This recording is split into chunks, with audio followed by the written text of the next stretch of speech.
No, I'm in the words. Maya Angelou says, I love the words and the words love me back. I'm a writer. I care. I care about the sentences. Yo. I care about where that comma make you breathe and pause at. I care. What's happening? No capping. We with AO, about to get a plate bowl. Pull up to the table. Let's go. Man, I'm really excited about today's show because, man, there's this guy that I have been following for years. And I said, man, I just love his content. To be real with you, one young lady who I tried to holler at, she was like, nah, you can't holler at me because what you need to do is follow this guy right here. Go get his book, follow his Instagram. And I was a little like, did you just put me on to another man? But when I went to his page, I sucked up my pride and I went to his page. The man drops some jewels every single day. And I'm really excited because we're going to talk about what you all know him for. His name is Rob Hill Sr. Ladies, calm down. Calm down. I know y'all just went crazy. His name is Rob. And y'all know him a lot in the relationship space from his books that he's written. But this man is actually a genius when it comes to publishing and how you can make money with your mind, with what's inside of your heart. So we're going to talk a little bit about all that today, from publishing to love, relationships. But before we get to my brother, before we get to today's show, there's two quick things. You guys know I start the show like this every single week. Number one, hey, listen, if you just riding the wave right now, but you haven't hit that subscribe button, please hit the subscribe button, okay? Every single week, my team and I are strategically thinking about you. How can we help you maximize this year? How can we help you get out of debt? How can we help you build wealth? How can we help you grow spiritually and mentally? And I don't want you to miss nothing. So please, if you listen to this on YouTube and or on podcast, subscribe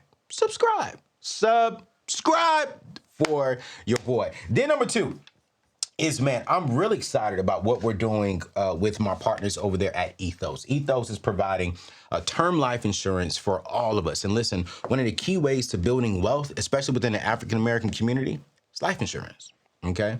Life insurance is not just to, help bury someone or to help pay for funeral expenses. No, this is a great way to where if you really love your family, this is a great way to where you can let them know that after you're gone.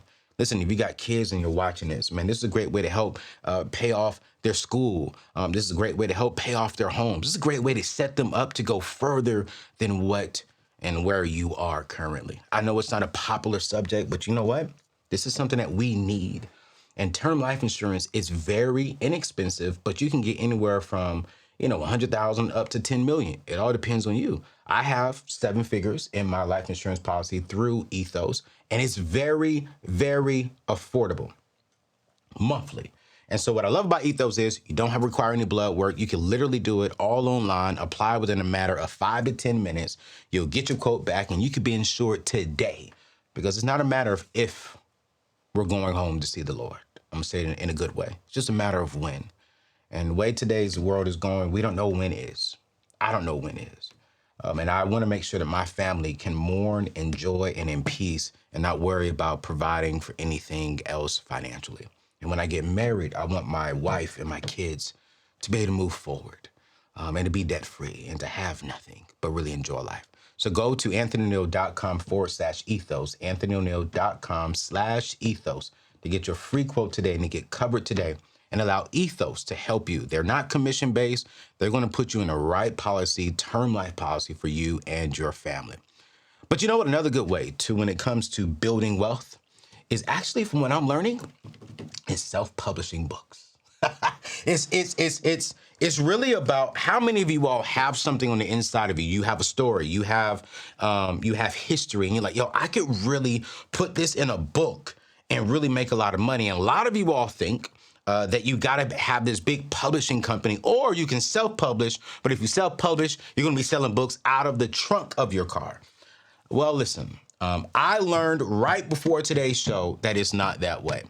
I didn't even know my man Rob was in this business. I knew he had a lot of books, but I didn't know he was publishing all these books. So listen, get your pen, get your paper, share this video, because we're gonna help you learn how you can build a 6-figure self-publishing situation for yourself. Literally how you can make 6 figures from your own book with the very minimum investment. That can help you get out of debt. And it's not just debt. Here's what I love about it. Whatever you put in the book is your story. your story, your history can help someone. And while impacting someone, you can get income from impacting. So today we're going to talk about how you can impact, how you could do it all from yourself with my brother, the publisher himself, the guru himself, the one that I didn't like at first.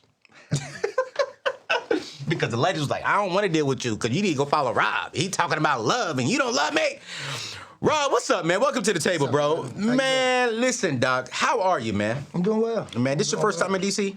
No. Okay. I'm through DC. I grew up in the Hampton Roads, Tidewater area. Oh. Yeah, so I grew up down there. Man. Military kid though, so we traveled. I'll always tell people I went to 11 schools before the 12th grade. 11 schools for the 12th. Every year? Virginia, North Carolina, California, Germany. That's where I did my freshman year of high school. What? And then New Jersey from there, and then I graduated from Deep Creek and went to Norfolk State after that.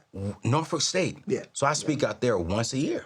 Love it. Love it. Thank you for sewing in. Yeah, once a year, man, I go out there and talk to all the incoming freshmen. Yes. Man, I did not know that. Yeah. So without giving all your personal information, what city do you reside in now? Chesapeake. Okay. Chesapeake. All right. Yeah, I like that. He out here with us, fam. He out here with us. Yeah. And so, Rob, let's get straight into it, man. You know, when I was reading your bio, man, I've been following you for a while, but your bio says author, you're a vet and publisher. And when you go to your page, you just see a bunch of tweets about love and relationships, and I see stuff with you and your kids. I mean, your son. I'm like, man, this man is really, very clean Instagram. Let's start from the very beginning. What started you? What got you into all of this? One, writing books. One, influencing people, and really serving people. I'm curious. Having a heart for learning. For real. All right. So I was explaining. So books publishing, that's not by accident. When I was 10, 11, my mom self-published a book. They started a company called Spirit-Filled Creations. Spirit-Filled Creations. Yes. Now, that company, we bought a table at the Black Expo at the Los Angeles Convention Center. Okay. 1997 and 98. And we set up that little banner, had a little plum crazy t-shirts with her name on it and the book title. And I would have to memorize a little short paragraph of her book and walk around the convention floor with bookmarks in hand and try to stop people. And to help sell books. Attention to bring them back to my mom's book my mom's booth so we could sell books. Yeah. From that, our next door booth mate was Victoria Christopher Murray. She is a legend in publishing. She is a New York Times bestseller, an Answers bestseller, NAACP winner. But she was just doing her first book at that time. Yeah. She's went on to publish 25 since. Wow. So I have had the beauty of witnessing this business early on. Yeah. I saw my mom package it, send it out before Shopify. Yeah. Yeah. Get a little thing to mail it, scan it, and have to take it to the post office. I saw all of that. Yeah. I noticed, I might have to deposit this sentence on a bookmark to get you interested in this 50,000 words, right? So a lot of my social platform is related to that thought anyway. Okay. But I was blessed into publishing, into understanding this book space. Yeah. Fast forward, I had the benefit of being a military kid. Okay. I traveled, went to a lot of different schools, met a lot of different people, but I was instructed by a variety of teachers who had a variety of methods and backgrounds and experiences and culture. So I was around a lot of different people. That made me thirsty to learn, but also very adamant about expressing myself. I was not about to hide. You can't hide 11 different schools. You gotta just decide who you are and then just be, And ultimately, that's what I did. I bonded through sports, basketball and football. I was in plays, I did some acting. I also was just trying to make people laugh, I was just trying to bring some energy to the school. My mom always told me I was an environment changer. Yeah. So with that, you open up to the world of a young man gaining some confidence. Many people didn't know I was writing back then. I journaled. I was writing. They knew my mom had wrote a book maybe, but they didn't know I was writing. Right. I didn't start really sharing that until MySpace notes, aim away messages. Right, I would put a poem up and I would just put quotes behind it. I didn't put my name though. Yo, listen. And then if somebody responds to the away message, I'm like, yeah, I wrote that. Yo, bro, y'all don't even know nothing about MySpace. You know, so I remember when Facebook first added the notes feature. Yep. And then in 2007, I built my first blog spot. Okay. And that was my first time trying to run a platform. And I ran it until 2008, and I joined the Navy in 2008, and I became a father in 2008. For real. And I left Norfolk State and joined the Navy for about 4 years. Kept writing. But what I did was I started a series. Mm-hmm. That series became my first book, it's a second print right there, about something real. So this is the second edition of my first book. Okay. The first one released in 2011. This one released in 2016 with an updated cover, and I expanded it. But this was a collection of my email series, Thoughts for Today. And literally, it was a varying topic: forgiveness, trust, following your dreams, pursuing passion, overcoming doubt, developing fortitude, variety of topics. And think of it as day-to-day inspiration. You can just pick the book up any given day and find something relatable. Yeah. That was my work while I was in the Navy. And I literally wrote every day. I had to write 10 sentences minimum, and I had to email it out by 9 a.m. And I did it for 3 years straight. Wow. Are you a writer? Oh, yeah, I'm a writer. You've always... Do you enjoy writing? Yeah. Oh, I don't, man. No, I'm in the words. Maya Angelou says, I love the words and the words love me back. I'm a writer. I care. I care about the sentences. Yo. I care about where that comma make you breathe and pause at. I care. I want that ellipsis to make you stop and think. And then I want that next sentence to be succinct. Yeah. So yeah. No, I'm a writer. But it's just that background, that experience. With that email list, I turned 22 contacts in to 3,000. Yeah. That was the bedrock for me printing up 500 books in 2011. Okay. And taking 8 months to sell them. So you did 4 years in the Navy. Yep. And then when you got out of that, did you go and work another thing, or did you just go full time into what we know of today of Rob? Yeah, full time. Full time. So I got out of the Navy at a 4-year-old, and I wanted to go back to college. I didn't get a chance to finish. Okay. I told my mom, I said, give me 2 years to figure this out. Mm-hmm. If I don't figure this out in 2 years, then I am going to get back in the military. I was an E5. I got promoted first time up. I had a top secret security clearance. I had orders to the Office of Naval Intelligence up here in Suitland. Mm-hmm. I was on a good track, so I knew that getting out had its risk, but I also, I felt it in here. Mm-hmm. Mm-hmm. I felt it in here.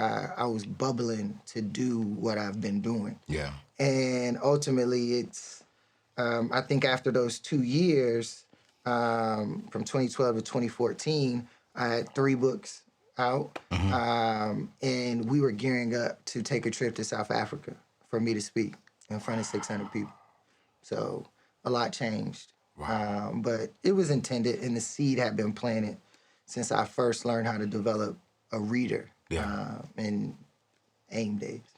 Something you said that's so key is, and I want to go back to that I think a lot of my people watching right now is like, okay, wait. Anthony, go back to that, because that's me. They got 33 contacts. Someone watching right now got 10 contacts. Mm-hmm. And they have a story. They have something inside them that they want to write. But they're like, where do I start? You say you went from 33 to 3,000. How, let's give someone like that. How did you go from 33 to 3,000? Now, in today's day and time, 3,000 is a lot, but it's not a lot. Mm-mm. But it's a great place to start to come from zero.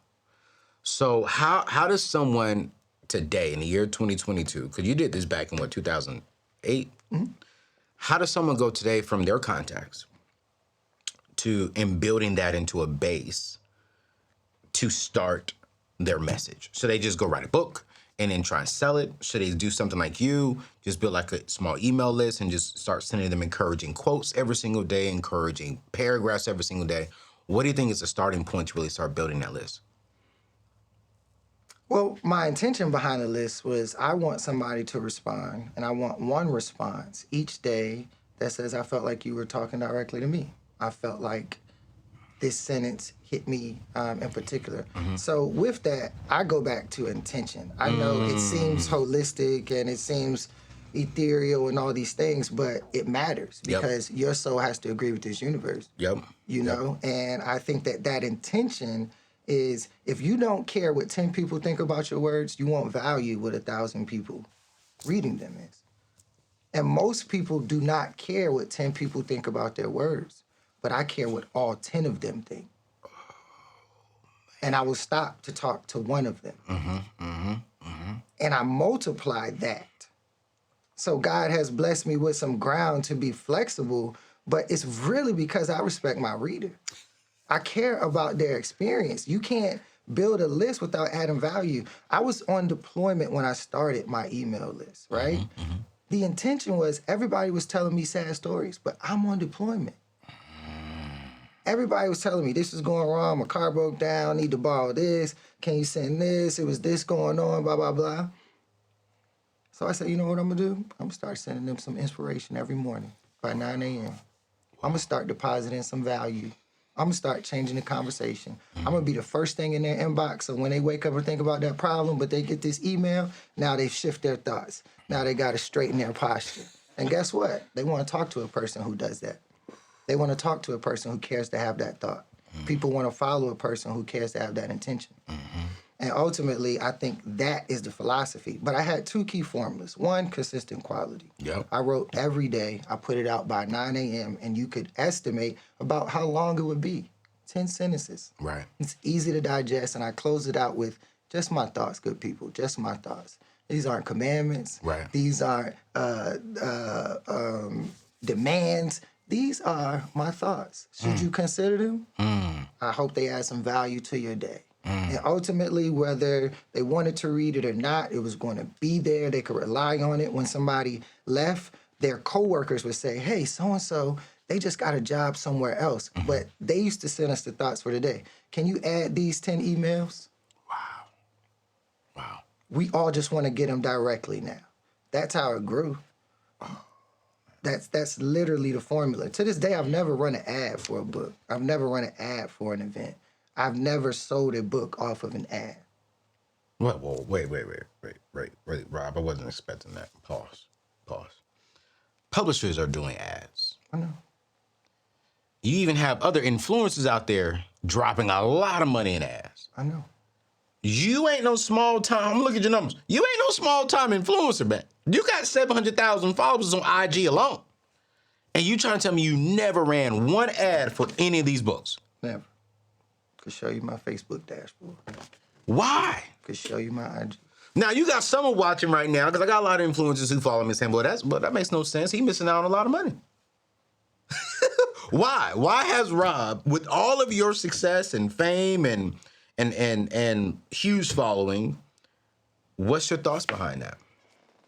I have a publishing company that's focused on understanding the business of publishing and how to really contact and relate to readers.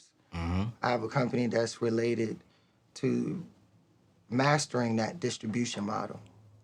Not just from getting the book out the door, but how do we coordinate that to a tour, to merch, to the next book. With that, I didn't need people thinking I have inflated stats. I did not need me to sit down in business and people think, oh, this was the thing. No, this is the thing. And ultimately, anything you've seen me do, you heard my name because people cared to mention it, not because I made them. Ooh. It's not a point where you've seen it be, oh, this paid thing or this paid thing. And again, I don't knock these things. These are valuable tools, and these are things that I'm going to teach authors to do in this publishing model because the game is evolving to that benefit. Right. When I launched my first book, KDP itself did not allow you to do promoted posts on the platform and all of those things. It wasn't in the model back then, right? So it wasn't to say, I don't do that. No, I don't have that posture towards it. What I'm telling you, though, is these are pure sales. These are real numbers. These are not things that, from what you say, leaving money on the table. I have a lot of tables that need to be filled. And I'm in the posture to do that. I'm 34 with 8 books. 8 books. 8 published work. I've made Billboard twice off audio works. Man, hold on a minute, bro. Let me get my notepad. Audio works. And I say this with pride in the ecosystem, what we all have capability to do. Listen. But just think about this. I have 6 standalone published works, and then I did 2 audio works that are different from these, but I was top 10 on Billboard. Yep. You know? I have, several million streams on those audio works. So it's about being able to create a system. I knew some people weren't going to sit down and read, but I still need to reach a student's mind. And that's all readers are, inquisitive people in a student posture. You said something, man, that I think is so good. And you guys, I grabbed my iPad because I really hope you all are taking those. And I'm taking those. And be consistent. Provide quality. And you said excellence, really. You know what I'm saying? And I'm like, and then the reason why you don't do ads, which I think, man, we are so in this world of, man, just pay to be seen, pay to be seen, pay to be seen. But I love how you said, like, yo, I want people to know my hard work. You're going to see the fruit of my hard work, not the fruit of just my checkbook. Not the fruit of some people in their credit cards, but the fruit of I was consistent, I provided quality and excellence, and because of that, the people who I cared about, the people who I served, they told everyone else, and they helped me sell several books. They grew. My intention was to plant seeds, and people grew. And it was honest work.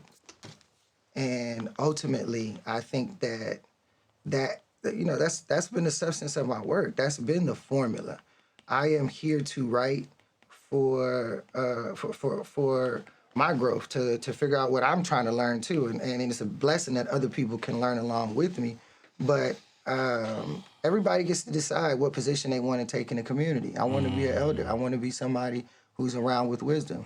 I want to be that monk who earns his living off of what he provides to those in need of service. And ultimately, yes, I can capitalize off this at X point, and X point, and X point, and X point, and X point, and X point, and X point. But will that stop? But will I stop in the airport and have a conversation with somebody in need? Will I mentor a young man who's having a frustrating time? Right. Will he tell me I'm doing bad at grades, and will I respond, get them grades up, or will I say, what area you need help in? Right.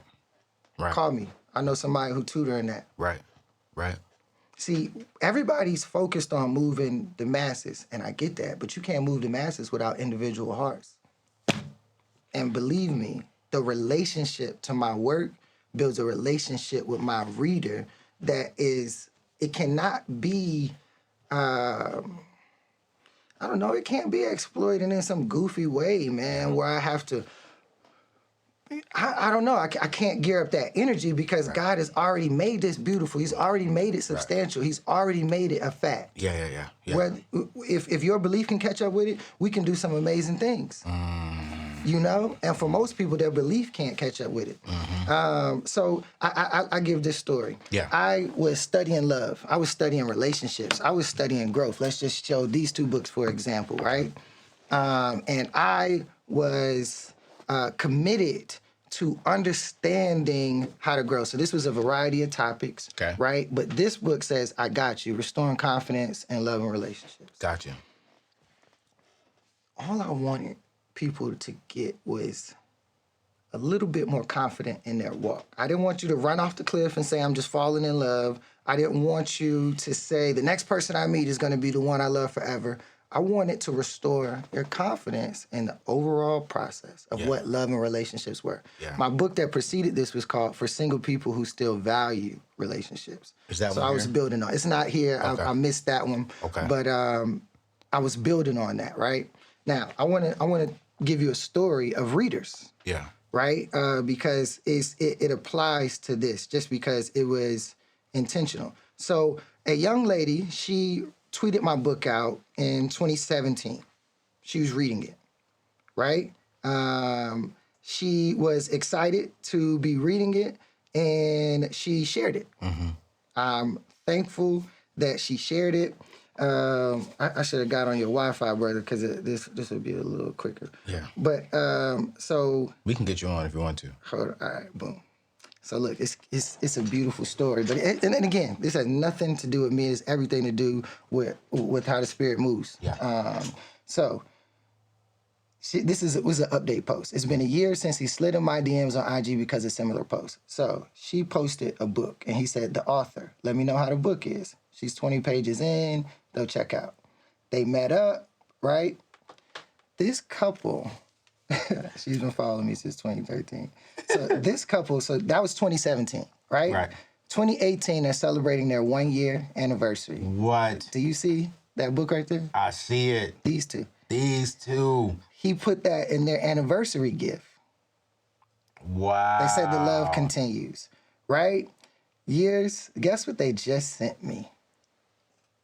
Are you serious? They are engaged. 2 years ago. They have a beautiful young daughter, a company together, and they connected through the intention of this book. Do you get what I'm saying? Yeah. Through the intention. They don't have to shout me out in their love story. Right. But it was a beautiful message that her fiance sent me, and that's literally why I write, you know? We had a baby girl, and as you know, we just got engaged. You're part of our family and story, brother. Hope all is well with you. I never imagined that growing up. Yo, for those y'all listening on the podcast, I'm literally inside of his DMs, looking at this and seeing how his intentions was translated into a book. And those intentions inside of this book called I Got You, Restoring Confidence in Love and Relationships, impacted this couple. And what, about a year, 2 years later, after reading this book, they got married, started the business together. So here's this. I'm sorry. Let me correct. Yeah. She started following in 2013. Yep. She didn't read the book till 2017. The book came out in 2013. Wow. They connected in 2017. They started dating. They had a first year anniversary in 2018. They had a daughter during the quarantine. They just got engaged this year. So they've been through a thorough process. They started a business together, years and years, you know? And they've kept me in that love story, but the impetus was him DMing her off of her message of growth as a result of buying these books. Yeah. It just so happened that he was aligned, truthfully, and actually read them. Yeah. You know? Yeah. So it was, to me, I only brought it up because it's not just my intention, it's a real world, you know, people say, what's the real world result? Right. What's the real life impact? Yeah. That's what I care about. That's what I'm writing towards. That's the method. And I could not measure that unless I was doing the work.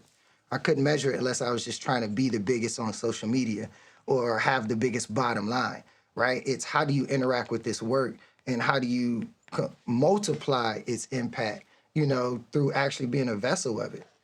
And you know, to me, I think that was probably the biggest thing, the biggest thing. You know, I literally just wrote down on my iPad, it has to start with your intent. Your intent will impact. Your impact builds influence. Influence will eventually bring income. Because, I mean, you sold a book, you know what I'm saying? But it didn't start with, let me go chase income. It was like, what's in my heart? What are my intentions? I want to help people restore confidence in love and relationships. That impacted a couple. That couple now values you and your words, influence. And because you have influence, now it also generates income. We can end the show right there. Who would they not buy the book for? when their daughter turns 16, what book are they going to tell her to read about love? Yours. Again, I'm not just in this generation. Exactly. Anybody you get to read a book, people maybe read 30 to 50 books in their lifetime. Absolutely. It's just getting more aggressive nowadays, Yeah, right? Which yeah. is to the benefit of publishing, Right, which I right. love, right? The stats are to the benefit of Yeah. growth. But if you get a person to read a book, you have a really good connection with them, especially if they hold it. Yeah. And if you actually have a good book, Oh, then you have some intergenerational commitment. And for somebody who's business minded, I understand how that works. I know that 20 years from now, that'll still be a good bottom line for my namesakes. so out of all of your books that you've written, how many books total do you think you've sold? And this is an area where I may play coy. But let's say I would not put it under 200. Wow. And out of the 200,000 books that you've sold, all those were self-published? Everything's independent minus the one But book the- that I did with a major, which Yeah. is Simon & Schuster, Atria Books, The Missing Piece. Yeah. And that book came out in 2018. 2018. So I put out my first one in 2011. Okay. So yeah, everything has been independent, audio independent, everything but The Missing Piece. And the fact that you were still able to get a major book deal speaks to, again, your influence in the culture. Well, they knew those books were selling. Yeah. Yeah. They said, we need a piece of that.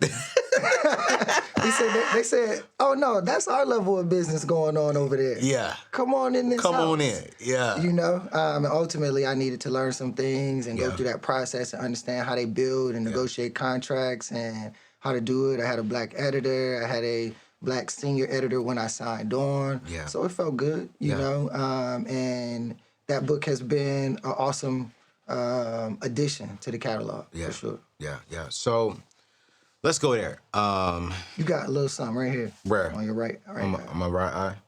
My producer didn't even tell There me. you go. He You look- might not be able to see it on camera. He looking at the camera. I he just didn't ain't tell wanted to fall in your eye Dang, over there. CJ. And I cannot see it from I'm about to say I ain't wanted to fall in your eye. I was just Dang, looking bro. up. Yeah, no. No, thank you, good. Rob. Yeah, thank you, that's man. good. He just became my brother for real, bro. good. My own brother didn't even look out for me. He would. He would. He already told me a little y'all background. Oh man, that's my guy. Yeah, he's solid. that's my guy, man. He's solid. He been with me for, man. I'm 37, and he's been with me for since I was 19, 20. Say, he gave me some good background. That's my guy, man. Yeah. So man, listen. I have a lot of people who have something to say, right? And I've written 2 books, actually 3 books, while I was with Ramsey Solutions. And it was a great process. And I got like another 2 books in me. And I'm literally talking to other major labels right now. But you got me thinking, like, should I go with a major or should I just do it on my own? And I want you to break down the difference between self-publishing and signing to a major deal. Like, what are the ups? What are the downs? What are the benefits? Why will you not do it again? You know, and I think it's all about money. But I'm like, what as an expert in this space, why would you tell someone to go the self-publishing route rather than going the major deal route? Okay. Think in terms of your purpose Okay. as a person, Yeah. right? My purpose is to impact communities, Right. right?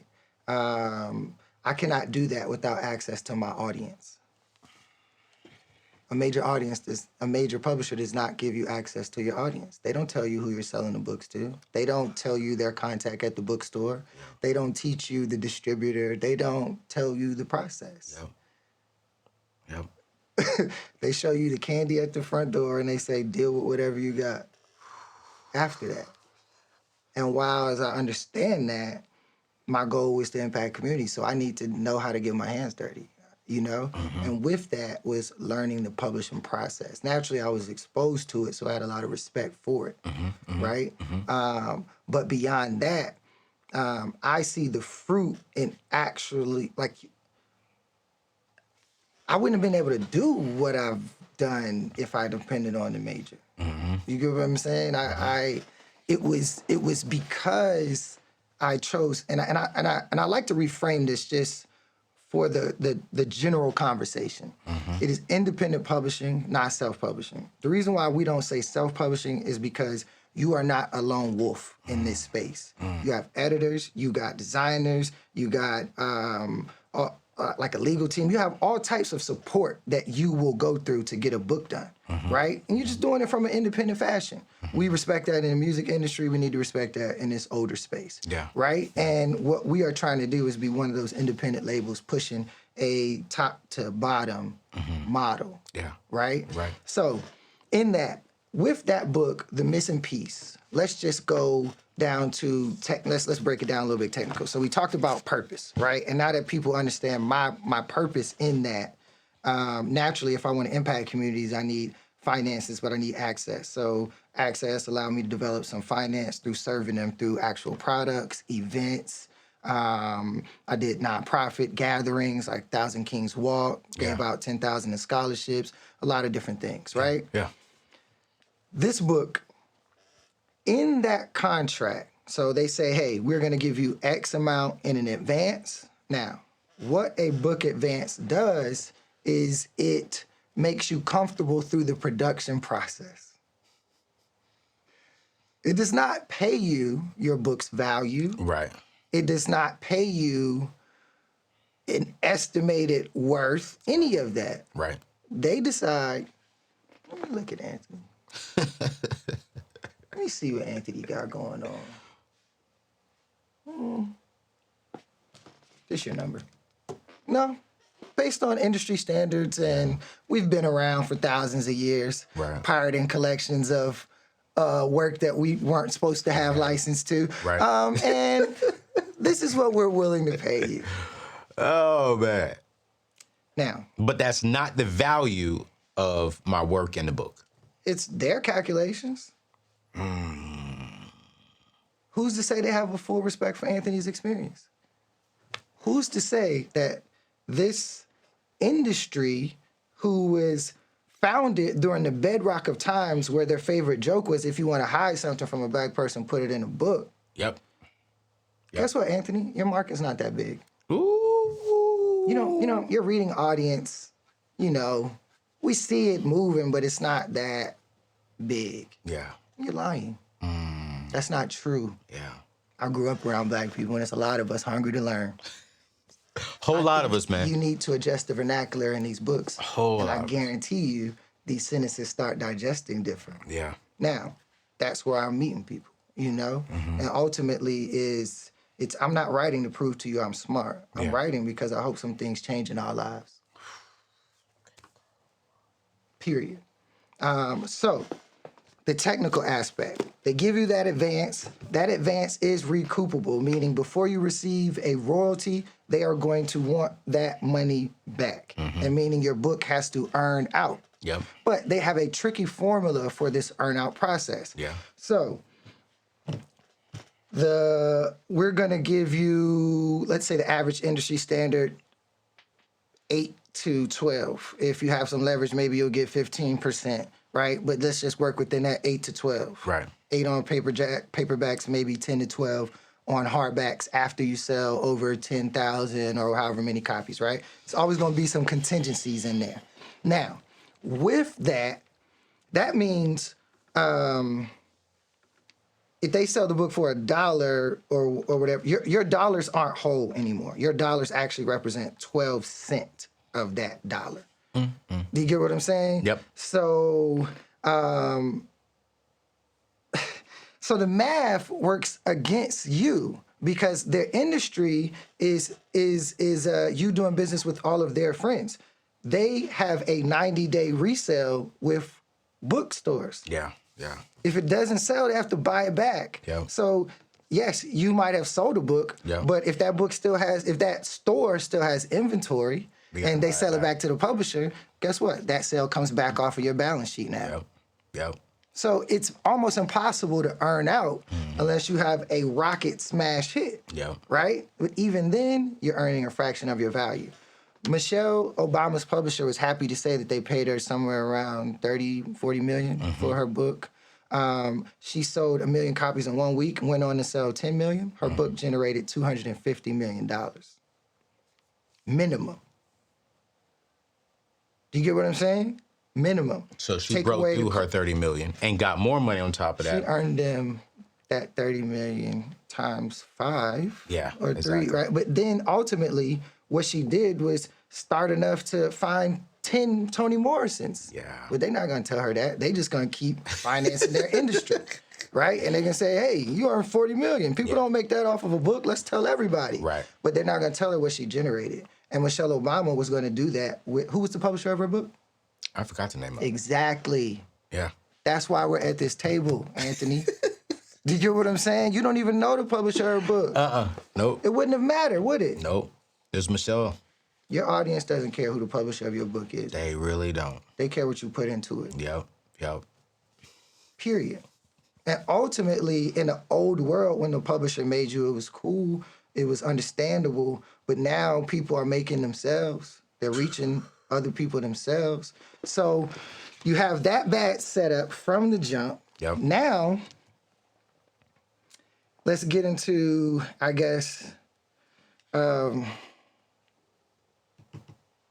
worst part for me, which is the printing costs. In that, they are going to negotiate a cost. So they negotiated, and it's not a negotiation because they just put the cost in there for your contract, right? So they buy 50,000 words, 60,000 words, however many. They know it's going to cost X amount to print that, right? Yeah. So say they charge me $12 to print this book, right? But I could take my PDF of the book, of its contents that I have, and go to a printer, and they would charge me $3.50. It's not a great deal working with my publisher, right? But I have no flexibility with my publisher. They have their own machines, their own system, and I just want to see it look nice, right? I just want to see a hardback, right? No, we're not going to get lost in the razzle dazzle and forget the true substance of what we put into this, you know? So with that, I have a competitive price on all my printing of my books. That allows me to stay flexible within my margins. That allows me to stay evergreen throughout the years. Right. You know, because ultimately I can use a POD model at this point. So I'm not interested in signing a major deal with publishers because, one, I want to be able to get competitive printing. Right? Because the cheaper my printing costs, the more affordable it is for me to produce this work. And ultimately, the longer I can stretch that. Right? But there is no negotiation on that with majors. Right? So for me, I think that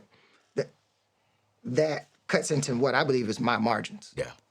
You know, and I don't think, you know, if you're smart enough to go around or you want to do it, you don't mind dealing with a case of books, you don't mind staffing, you know, warehousing, ultimately you can pull it off. You know, while we are paying off debt and while we are building wealth, let's be honest, it will be stressful. We will have hard times. We will feel like giving up. I remember when I was paying off my debt, I felt like I had a huge burden on top of me, and man, did I. And I'll be honest with you, as I am building my wealth today and as I am building this show out today, man, I have some stressful days. I have some days that I get emotional. I have some days that tears do come out of my eyes. I'm gonna be real with you. And I'll be very transparent with you. I have days that I feel like giving up. And one of the key things to really accomplishing true success and really building something of substance, whether that's a family, whether that's paying off debt, whether that's building wealth or building a business or just having a healthy mind, is therapy. I remember one day waking up and I woke up saying, man, I wish I could talk to someone outside of my girlfriend, outside of my mom and dad. And I definitely didn't want my pastor inside of all my personal life. And you know what? I didn't seek therapy and I had an emotional breakdown. And when I had an emotional breakdown, I'll be very honest, I hurt family and friends during that season. And someone looked at me in my eyes and said, listen, you talk a good game, you preaching all over the world, you're speaking all over the world, but you need to take care of you and your mind. Go see therapy. I've partnered with an amazing organization called BetterHelp, who's going to help us become better mentally. If this is taken care of, we all will accomplish all the goals. All you have to do is go to BetterHelp. Actually go to anthonyoneal.com/BetterHelp. Because if you go to anthonyoneal.com/BetterHelp, they'll give you 10% off your very first month. Listen, I'm about to get to today's show, but I really want you to hear my heart. You can come back to this channel. You can go to other channels. You can read all the encouraging books. Heck, you can read the Bible every single day. But if you don't take care of this, if you don't really process what's going on in here and what's going on in here, everything that you're reading is null and void.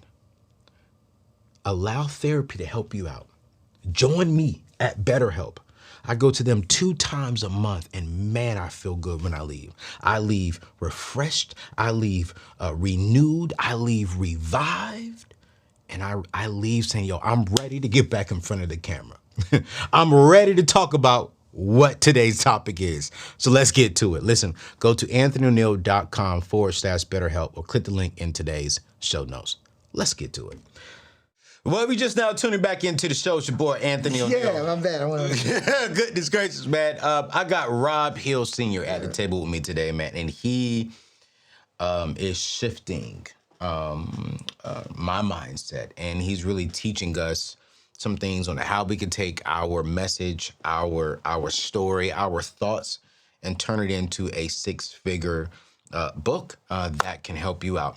But before we get back to Rob and his information, I want to really help you all understand, one of the main reasons why I'm so adamant about you all getting out of debt and doing something like this, writing a book or that can help you generate some income, is because I want us to be homeowners. I want us to own our things. This is one thing I love about Rob. He owns the rights to his books. He owns his time, his message. Ownership is very, very, very important. And one of those things are mortgages. And right now in this market, it's crazy owning.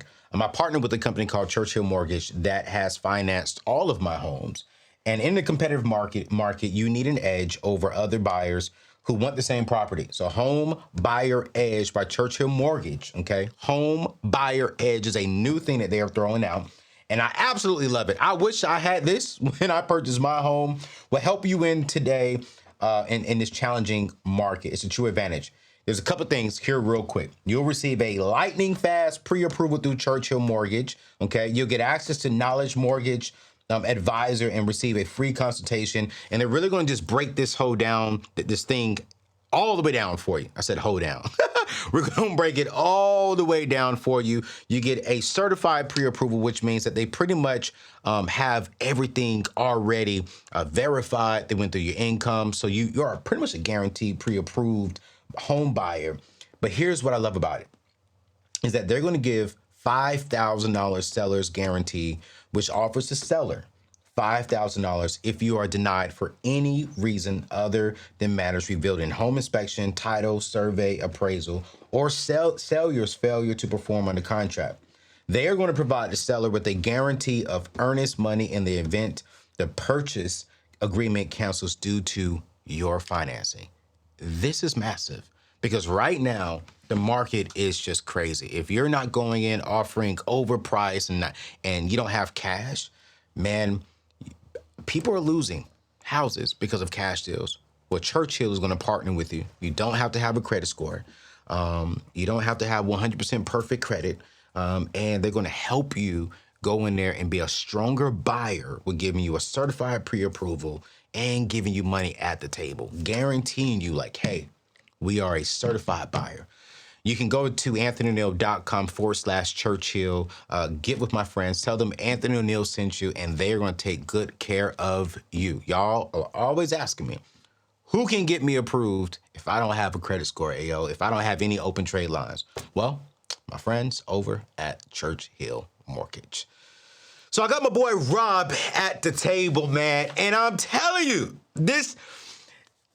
Rob, you got me over here thinking, because I am on the edge of signing this deal about, really singles, and I'm known for money.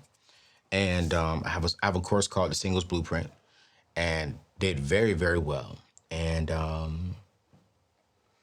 so I had a couple of publishers reach out to me to actually write a book on Singles Blueprint. Awesome. And I was like, yo, I like it. But I was thinking like, man, should I self-publish?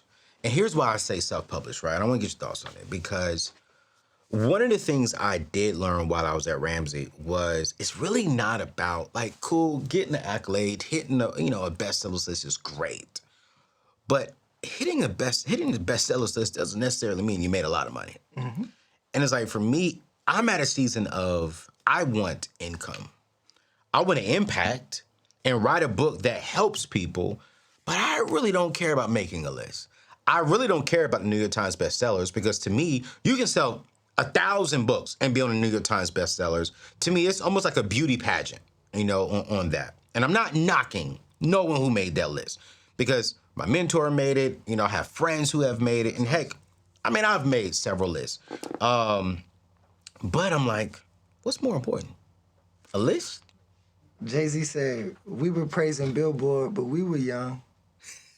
Now look at Billboard like, is you dumb?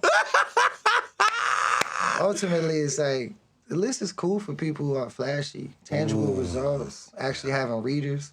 That's important. Yes. I do my pre-orders on my own thing. I don't do them on Amazon. I don't do them in these other marketplaces. I do them my own thing. Your own. I want my audience. I want to talk to them first. Mm-hmm. And I also believe I deserve to get paid first. Ooh.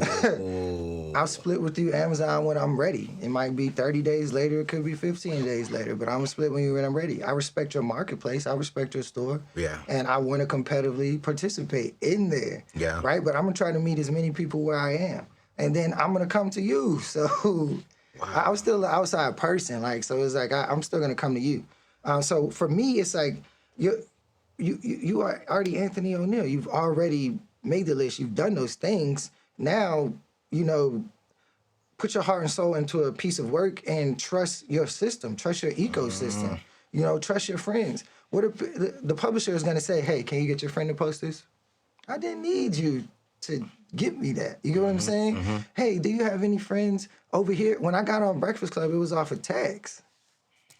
It wasn't because my publisher did. Now, granted, they sent somebody to meet me up there because I told them I scheduled Breakfast Club. Right. Thank you. They sent somebody to have my book posted up, and I appreciate that. Wow. But Tanya, she's not even at Breakfast. She's working at BET now. She's a Black woman, Tanya Hill. Yeah. But she's awesome. But it still is like, setting up book signings and different stuff. I was already doing that as an independent. And you can set that up and get a local Barnes & Noble to buy your book and have it on the shelf. Like, all the looks is like, you just need to learn the system, right? And that's what people like me are trying to become better teachers of. Yeah. Again, still young in the space, 34, 10 years. This is a traditional space, right? So that's why I wasn't trying to teach publishing courses, my first year. But now I know that, all right, I got a good sense of this thing. I've talked to a lot of people. I've done my books. I've helped people publish their books. I've kind of seen, so maybe I haven't done ads, but I've helped people test ads that maybe didn't have the traction or the social media engagement that I had. Yeah. Right? So I've seen things grow. We've modeled things, but the whole industry is changing. Yeah. Right? But the beautiful thing about this publishing industry, and people say, why is it a good time? Why is it changing? Right. It used to take 8 months to produce a book, right? But that's because we had offset printing. Now we have digital printing. It's a completely different production model. Yeah. Whereas it would take 15 people to collab on 20,000 copies, you can run 20,000 copies in 2 weeks with two-man team. And it's automatic inline process, right? From PDF to binding and gluing and all of that. Just 6 machines and you can house that and run that with 2 people. Before, you could not do that. So ultimately, technology is advancing our space, but the visibility we have now of books, of learning, of brilliance, people like yourself, people want to buy books. They're hungry. So me seeing all of that and then seeing, all right, the pandemic, 2020 was the best year for publishing since 2005. 2021 followed that up, the best year since the pandemic. You get what I'm saying? So It's like, the bottom line is changing. And what changed that? Independent publishing. Yeah. Self-publishers who are actually getting their money in their pocket and then claiming that, right? So somebody like you, naturally, I would want to welcome you here because we need more champions. It's almost like an early adopter of crypto, right? How much do you believe in your message? Now, how well are you willing to learn how to sell it and get it to people? I'm willing to stand beside you and do it. I'm sure it's 1,000 other people who are willing to stand beside you and do it. Let's get to your audience, help people grow from there. So what are the first three things? If you want to start self-publishing, what are the first three things you need to look at, consider, and do? So I always tell people always come to me when they get the idea about their book. Okay. You contact a publisher when your book is done. So the first thing you need to do is write your book. Write the book. Most times people have an idea, they have a story, right? But they don't understand that a book tells you what it is. Yep. And it includes your story and your ideas. But you have to figure out what that book is really trying to say. That story is probably one chapter. Yeah. It's not the whole theme like most people sit down and think it is. So finish your manuscript first. Polish that manuscript, right? Second, I think from there, you need to identify your goal for the work. Okay. My goal for all of these books was to expand my tangible audience. I started with the email list in 2007. I did not get lost in the social media growth. You get what I'm saying? I still wanted, who can I reach when I have something going on, right? So I used that tangible audience from 2011, 2012, 2007 that I built all the way up to 2013 to do the Thousand Kings event. And I canvassed. We had 5,000 people out there. We had the lieutenant governor of Virginia out there. And we gave out scholarships to 10 young black men between ages of 12 and 17. I would not have done that without a faithful reading audience. That reading audience understood the purpose behind my work. They understood what it was doing in their lives. And then they decided, oh, we're going to support you over here too. Some T-shirts, we're going to support you over here too. Some candles, we're going to support you over here too. Oh, you doing yoga in the park? We're going to support you over here too. Oh, you speaking over here? Oh, we're going to support you over here too. And ultimately, you become a thread, meaning just like they have their morning coffee, they want to add in your inspiration, right? So that was my plan for the book. Okay. Right? So now, even on social media, you don't see me trying to prove that Rob Hill is outside. You see me reminding you that I have words. And as a publisher, that's all I need to do. You really don't post you just post nothing but words. 90% of your posts are words. But you gotta understand, like, when you're outside of that festival and that conference, you're gonna see me. You know what I mean? When we're in that room, I want to be there. Yeah. I might not recap. I got the pictures with Drake. I got the pictures with Diddy. I got the pictures with people. I got the pictures at dinner. Yeah. It's a real thing. And I used to share those things earlier on. Right? But now it's like, oh, I understand what this is. People are willing to stop and think with me. That's valuable, bro. You get what I'm saying? They're coming to my page to stop and think.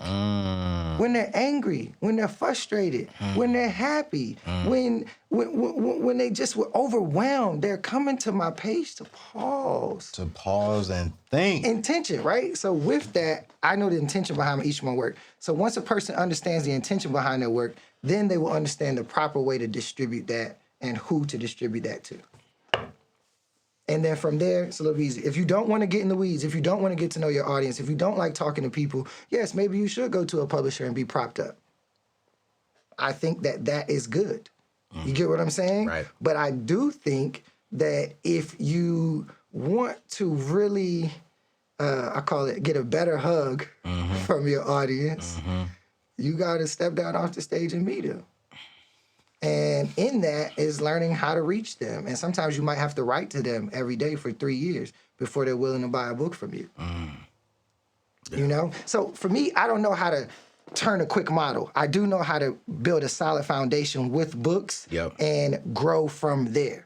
I can scale 500 books into 5,000 in the first week, right? And then I can scale that into 5,000 in the first hour. I know how to grow with momentum, right?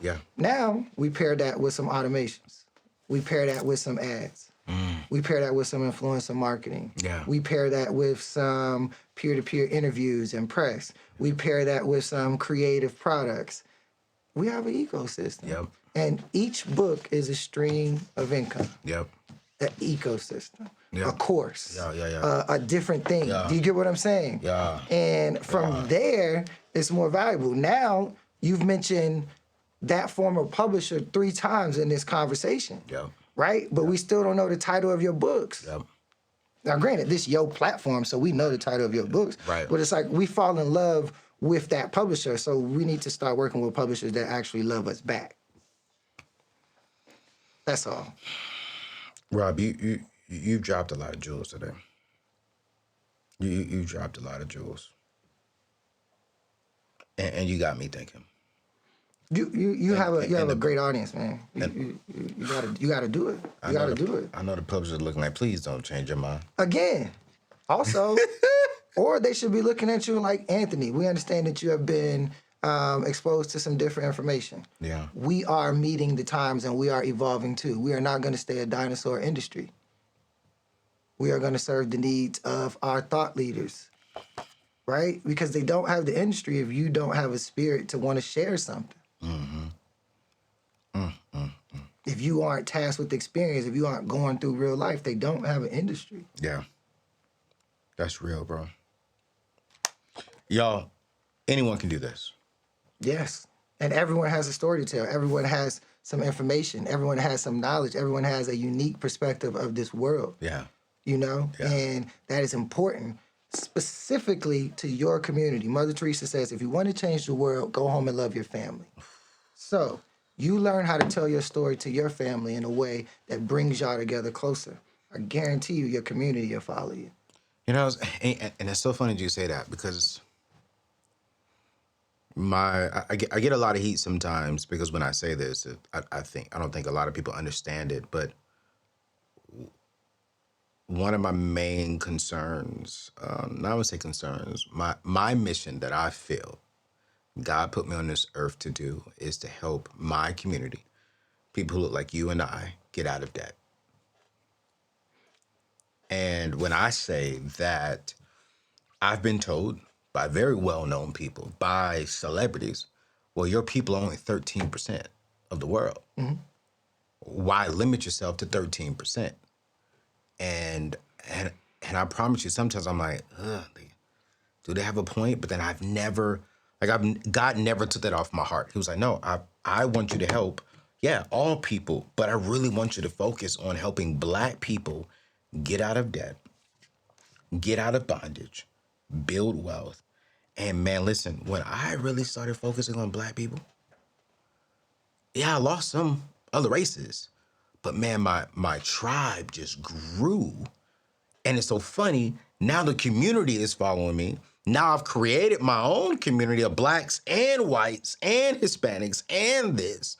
But it starts because I want to see African Americans, Black people, get out of debt, build wealth, and really start doing the things they want to do. See, it's a beauty and value. You saw one thing and people said, hey, look over there. And you said, no, I see this. Jay-Z said, and I always quote Jay, but he said, and I know it's much bigger issues in the world I know, but I first had to take care of the world I know. Ooh. I'm from the bottom, so they still feeling from the bottom. You get what I'm saying? And ultimately, this is the place where you were called to serve. Yeah. It's not excluding other people, and it's not even limiting yourself. It's understanding this is the place that I was called to serve, so God is going to give me the maximum value here. Yeah. Everything is going to overflow from there, you know? But you say something that I love, and I just wanted to throw this out there. Your advocate is to make sure people are debt-free. You see all these books. We've heard about the publishing process. Of course, you know, their expenses, their costs, their all these things. I have no credit cards. I've never had a business loan. I've never had a business credit card. I ain't got no personal credit cards. I do not operate in credit. So all this is cash.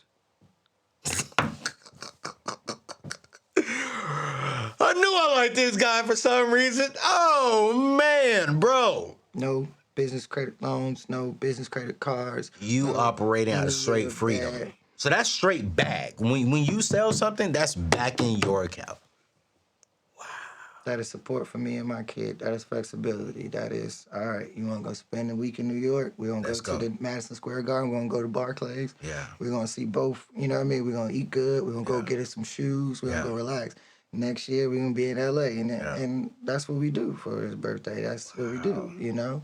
Why is that important for you? I'm curious. Like, why is having freedom, financial freedom, important for you? Well, it's one, the beauty of having choices. Two, but I worked very hard when I was in the military. Very, very, very, very, very, very hard. And I understood that I wanted to have some options. And I understood that I heard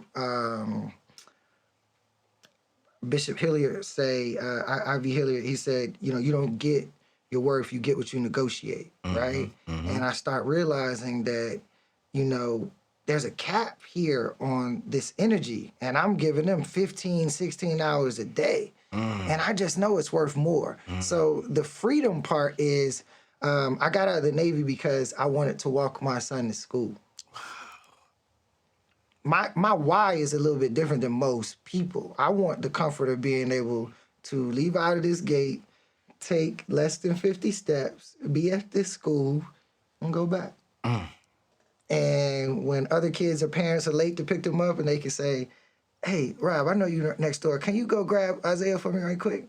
Yeah, I got you. Being a part of community, having a real life, you know, that is what financial freedom gives you. It makes you stop up and go give your grandma some water just because. It makes you stop and say, dang, Andrika, you want to go get your feet done? It makes you, you know, it just makes you want to give more, right? And that is what the blessing of financial freedom does for you. It opens up that mind, and you start becoming what I like to believe is a true servant. You know, most people are bound by their problems, therefore they cannot serve the things that they value. I am able to serve the things that I value, i.e. my son, my family, my readers, because my mind is free to contribute. Right? And then God says, hey, let me make sure that blesses you. Let me make sure that continues to double down so you can do more of that. So when you say, do you like writing? You heard me say, I'm going to do 50 books. I'm not exhausted. You get what I'm saying?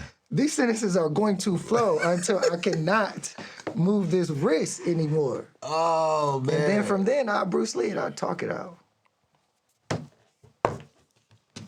You know, well, I don't have audiobooks yet because I'm still writing. I'm still in the rhythm of the wrist. So you don't do any audiobooks?